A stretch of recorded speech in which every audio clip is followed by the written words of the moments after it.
من یک بار به دنیا میام و یک بار میرم دنبال آرزوهام. من شاگرد دارم میگه من انگیزه ندارم.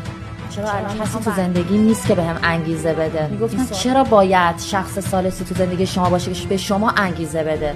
اصلا چرا همیشه باید یکی کنار شما باشه تا انگیزه بگیرید؟ نه، من تنهایی ساختم، تنهایی انگیزه به خودم دادم، خودم انگیزه خودم بودم تا اینجا که بتونم به یه جایی برسم که باعث انگیزه دادن به بقیه باشم. برای همینه که دنبال رویاهام میرم تا خودم شخصا به تنهایی رویاهامو دنبال کنم. من نوعی به شخص ثالثی نیاز ندارم. این منو قدرتمند میکنه و در این حال تنها. هرچی قدرتمندتر میشی تنهاتر میشی. شخصی که وارد زندگیت میشه و پسری تو زندگی باید باشه که این احساس امنیت بده و این آزادی رو بهت بده و در این حال بهت انگیزه بده برو جلو، قوی برو جلو، تو میتونی. و همچنان کسی که مستقل نشه اعتماد به نفس کنه. این استقلالی که بده